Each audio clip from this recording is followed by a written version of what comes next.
There are days when we wake up, but our bodies feel heavier than time itself. Commitments call, routine screams, but the desire simply doesn't come. It's a tiredness that can't be resolved by sleeping, because it originates from the invisible realm.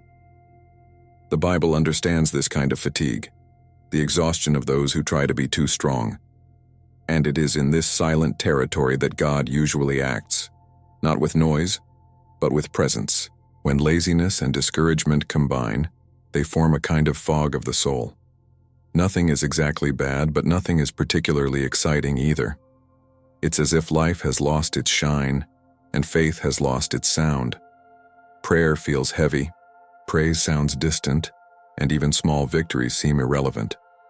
But what heaven calls weakness, God sees as fertile ground for a new beginning. God does not condemn tiredness. He talks to it. He doesn't ask you to stand up forcefully, but to allow yourself to be lifted up with grace. The same God who called Moses in the desert and Elijah in the cave still speaks in silence. Because discouragement, from a divine perspective, is merely the interval between falling and taking a new direction. And the Holy Spirit is the one who goes through this interval with you. The Bible shows that there is a spiritual secret hidden in these moments, something you won't find in motivational books but in encounters with God. It's a type of force that doesn't shout, doesn't push. It just rekindles. That's called presence, and it is from this that true courage is born. So if your body is tired and your faith seems lukewarm, don't blame yourself. God does not reject those who slow down. He simply adjusts the pace. Because faith is not a race, it's a journey. And sometimes, even the slowest step is spiritual. The secret is to keep moving, even when your heart wants to stop. And today you will discover how the Spirit overcomes the weariness you don't even know how to name.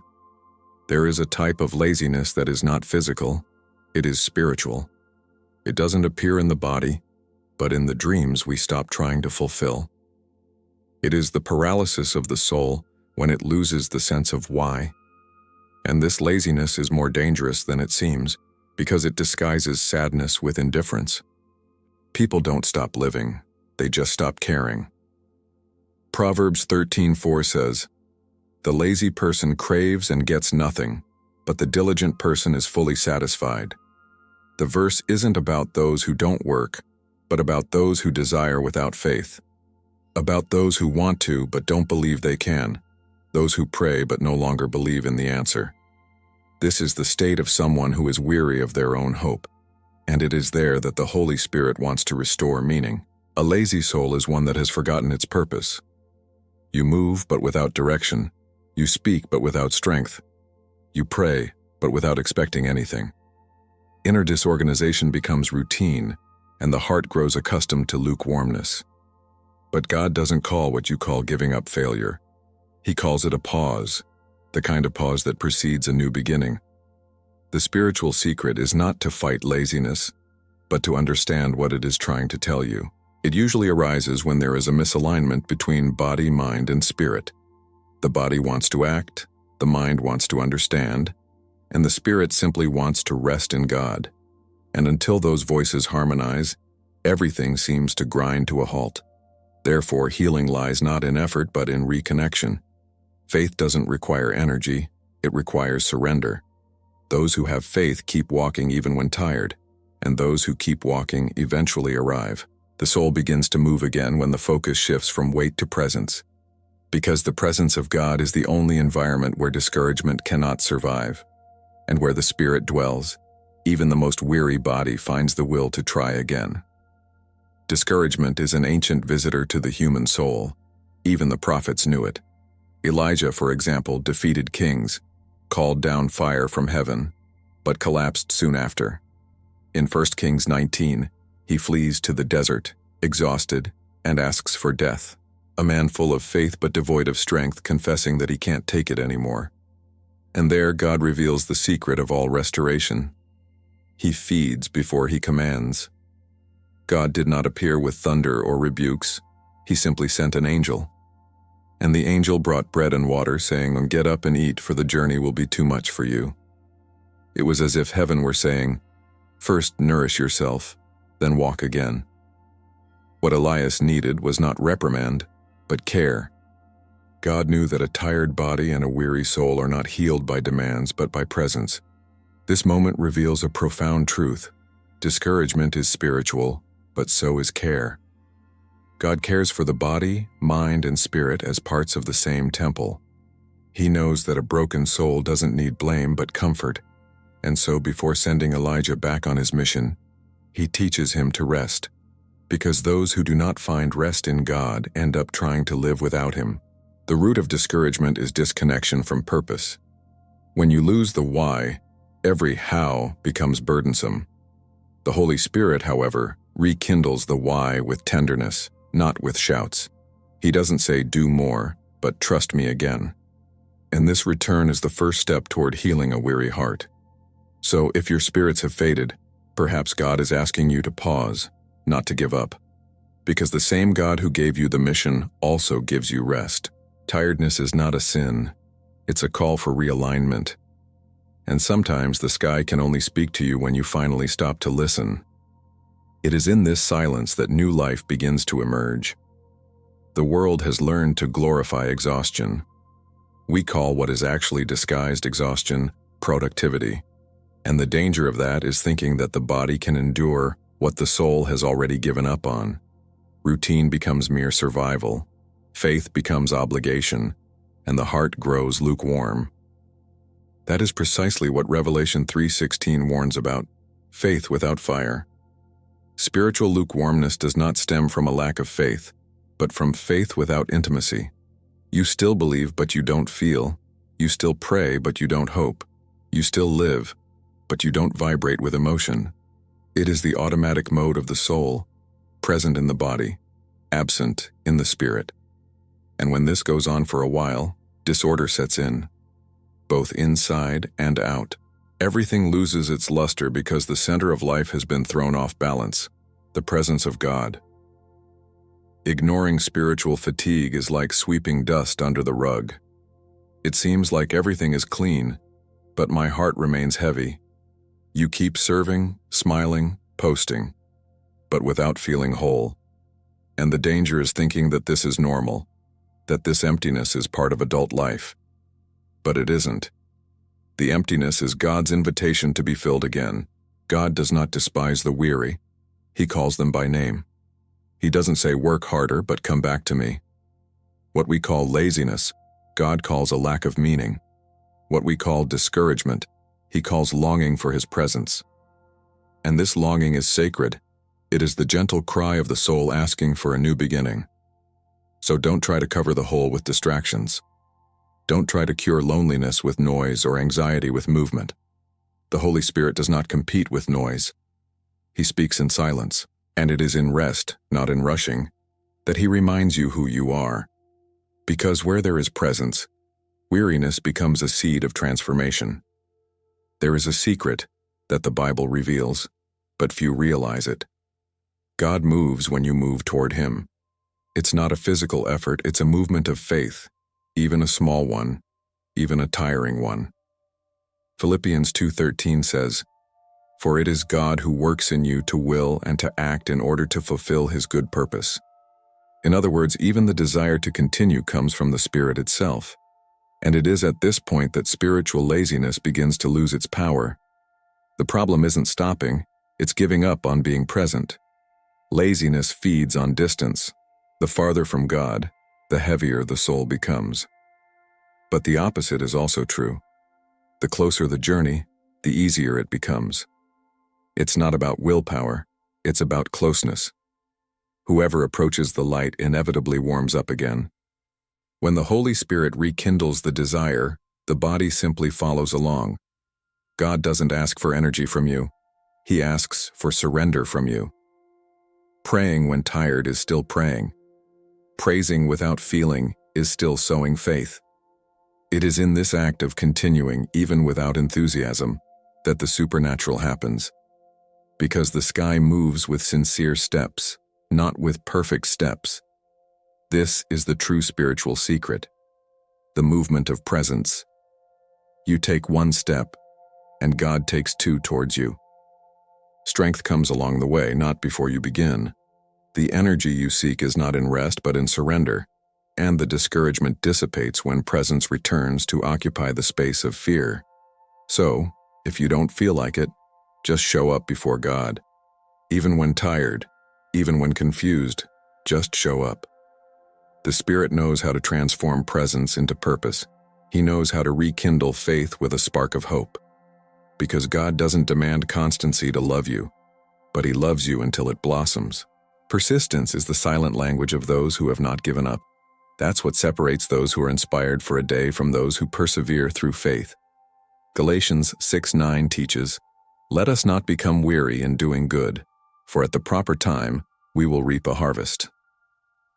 In other words, the harvest comes to those who persevere, not just those who have begun. The strength of faith lies in not giving up, even when spirits waver. Consistency isn't about emotion. It's about loyalty.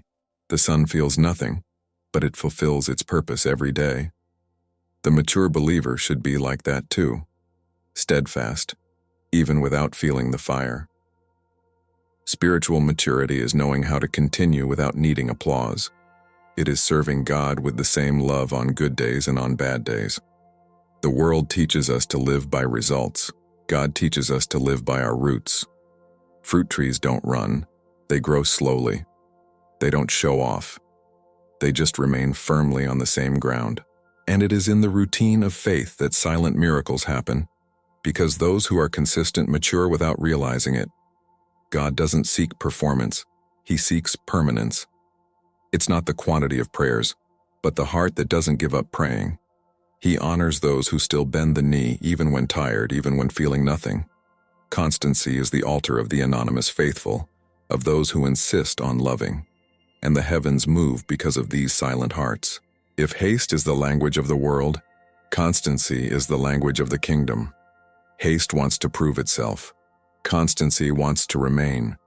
Those who trust in God's timing learn to rest without ceasing. And when the time is right, the harvest speaks for itself. Tiredness becomes a testimony, and discouragement, a stepping stone to faith. Some people think that spirituality is made up only of grandiose moments, miracles, revelations, ecstasies. But God has always preferred simplicity.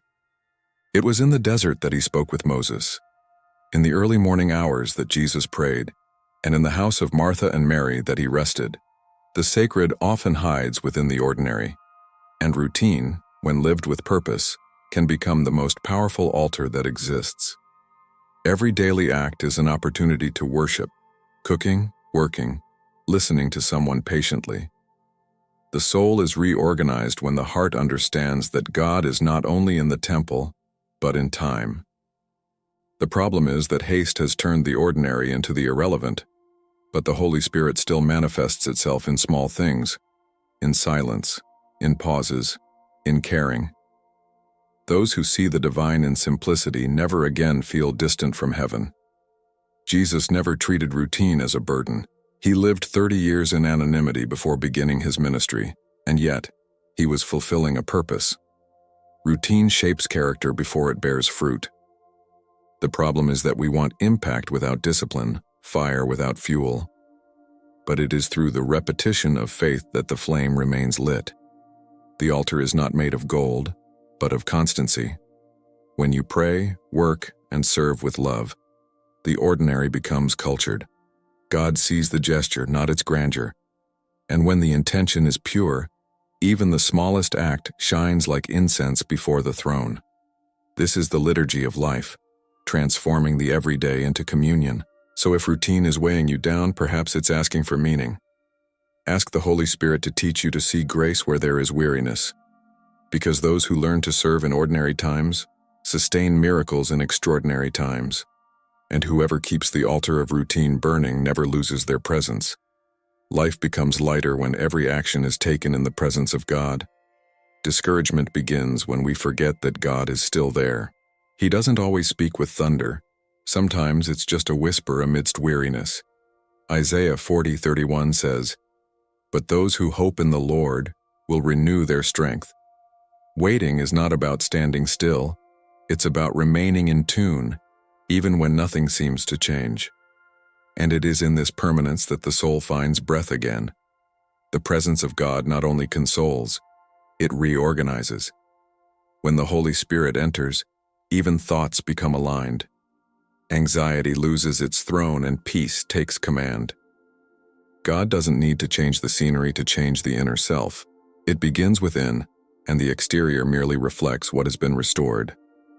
A weary soul tries to resolve with movement what can only be healed through surrender. But the Spirit does not compete with noise. He speaks in rest.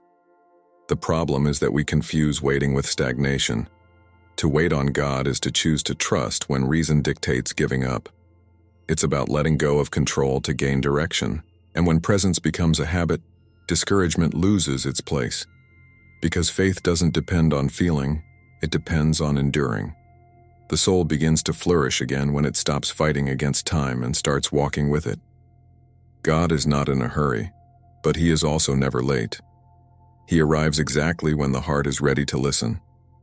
So, if you're still feeling tired, don't blame yourself. Simply return to the present moment. That is the starting point of all healing. A prayer that comes with tears is worth just as much as one that comes with joy, because the Spirit doesn't measure volume, it measures truth. And the presence of God continues to be the greatest remedy for every weary soul. Resting is not about stopping, it's about trusting.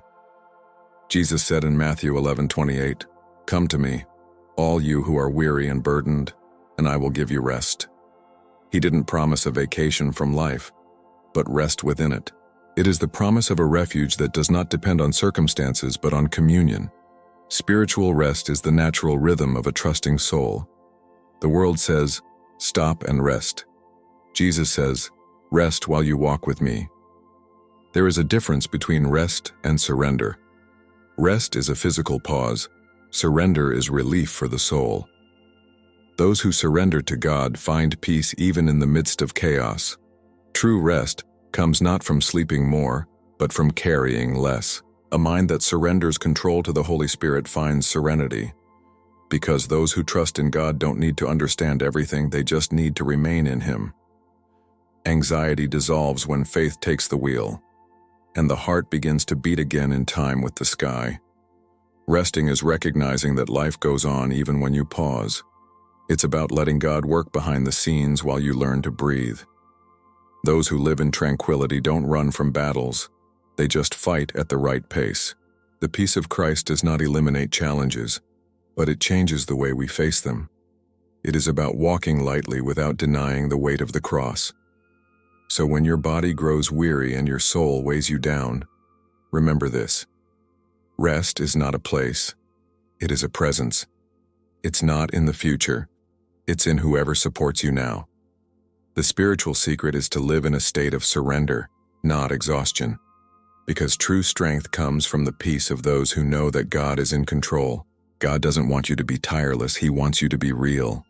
Weakness doesn't disqualify you, it brings you closer. He is not impressed by your strength, He is captivated by your truth. The Holy Spirit isn't looking for superheroes, He's looking for hearts willing to start over. Because it is within human limitations that divine power manifests itself in its fullness. Laziness and discouragement are not moral failings, they are spiritual signs. They show that something needs to be replenished, not reprimanded. And God Himself presents Himself as the source. Come to me, and I will give you rest. He doesn't want to see you pushing the weight of life, but walking in step with grace. The new breath begins when you return to depending on His breath. The same God who fed Elijah in the desert wants to feed you in silence. He continues to serve fresh bread and living water to the weary soul, and when the Spirit visits you, what was dormant awakens. Promises gain a voice, hearts gain courage, and purpose takes flight. It is in this gentle new beginning that weariness transforms into testimony. You don't need to win by force, you just need to persevere through faith. Persistence is the altar where the Spirit rekindles the fire. With every sincere step, God breathes new life into your spiritual lungs, and the Spirit, which seemed lost, becomes proof of the love that sustained you. New life doesn't come from the world, It comes from the heart of God.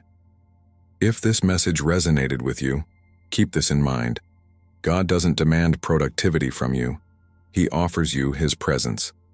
And it is in presence that chaos is organized, the mind is calmed, and the spirit flourishes. So, subscribe to the channel and walk with us.